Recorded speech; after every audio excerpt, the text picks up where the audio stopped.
factorize 2y cube plus y square minus 2y minus 1. So the very first step would be to write it in standard form.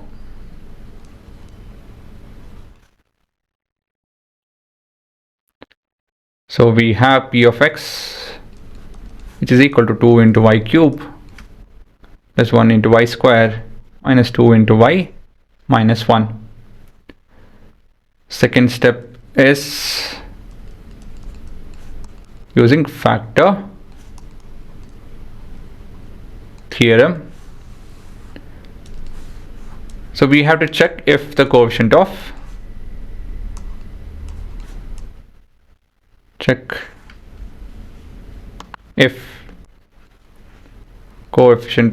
x, in this case y cube, if it's equal to 1. Clearly it's not, right? It is 2. So what you have to do is take 2 common. So how do you take 2 common? Simple. All you have to do is divide with 2 and write it over here. So 2 divided by 2 is y cube, 1y cube, plus 1 divided by 2 is half y square, minus 2 divided by 2 is 1y minus half.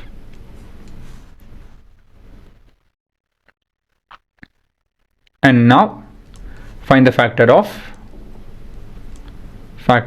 of the constant half.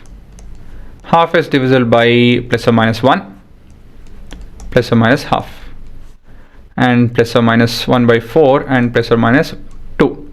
Of course there are a lot of it, but we are not going to write all of them. So we just, again, we'll try with this. If you're not getting the within this combination, then we'll search the other combinations. So let's begin with plus. I think plus is a good thing to start off with, plus 1. So if I take y to be 1, 1, 1, 1, so you can clearly see 1 and minus 1, plus 1, plus half and minus half, they will get cancelled. So let's pick y is equal to 1. And so we can go back to this itself, not an issue. 2 into y cube plus 1 into 1 square minus 2 into 1 minus 1. Clearly this is 0. So once this is established, you can tell, therefore y minus 1 is a factor. Factor of what? P of y. So let's verify this. How will you verify this? Simple. Find the 0 of y minus 1. So by equating y minus 1 to be equal to 0, so y is equal to 1. So you can clearly see, since both of this p of y and this particular polynomial have the same 0, and this is a linear equation, so as per factor theorem, you can tell y minus 1 can divide p of y with a remainder 0. Okay. So next step is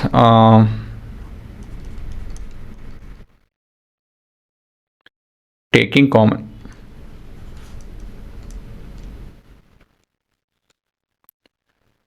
So we have p of x is equal to, go back to this expression itself, p of y, sorry.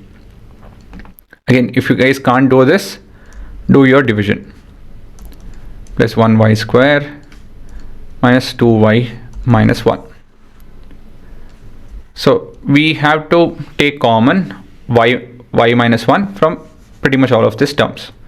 So we can do so by splitting the middle two terms.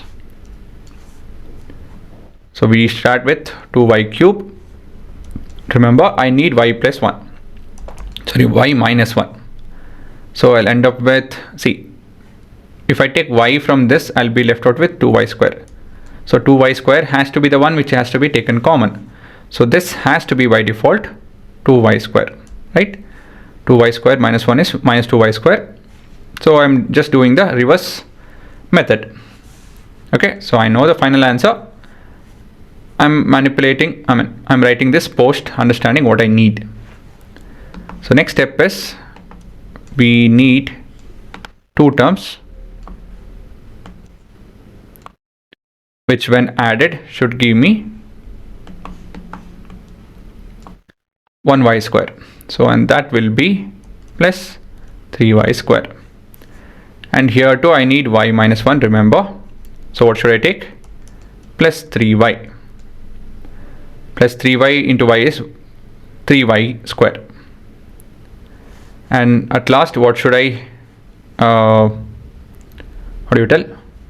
what should I write over here so that I get minus 1 minus 3y, right? Plus 3y minus 1 is minus 3y. Does it make sense? Okay. So now minus 3y plus what will give me minus 2y plus 1y, is it not?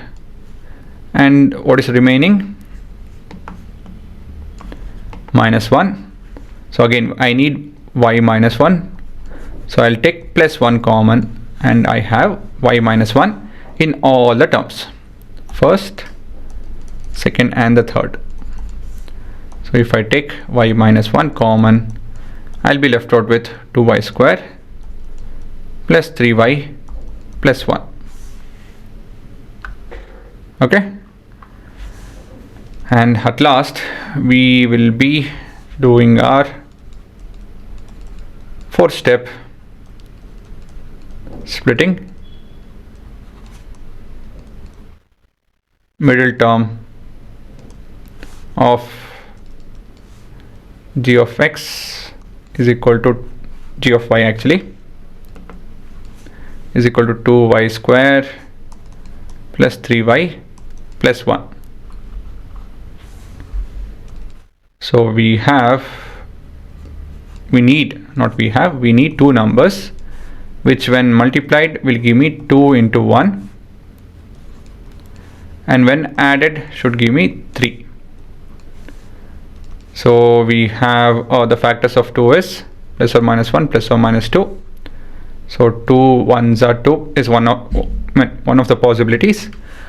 So plus 2 plus 1 is plus 2 when multiplied, when added plus 3. So we have the right split. So 2y plus 1y plus 1. And so what is common between this two?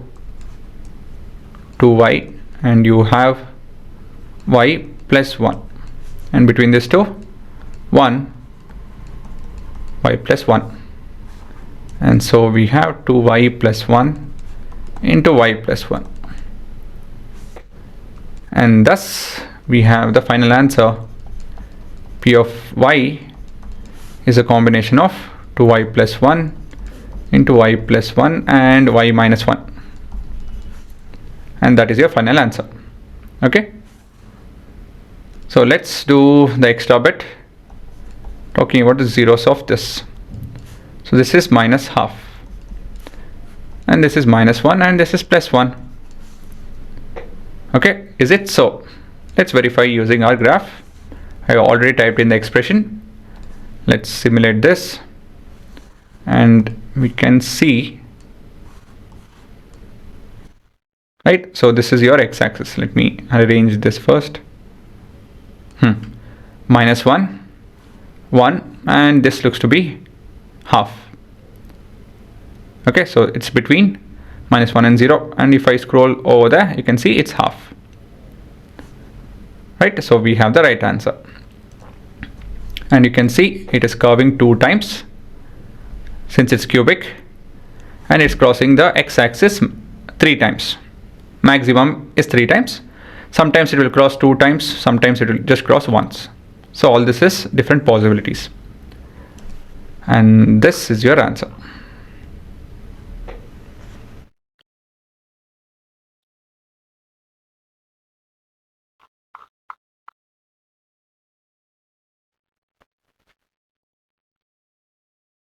Please enroll to our program at chalkpieceacademy.com, wherein we'll be teaching you a lot more tricks for faster simplification and calculation, DIY projects. We'll code with Python, we'll work with Arduino Uno, there are a lot more magic tricks and the physics behind it. They are printable materials which will help you recap and understand things better. We'll have live revision and doubt session 2 months before your term exams. It's very cost effective. There would be no ads or any kind of distractions, and we have a dedicated app to help you guys with this.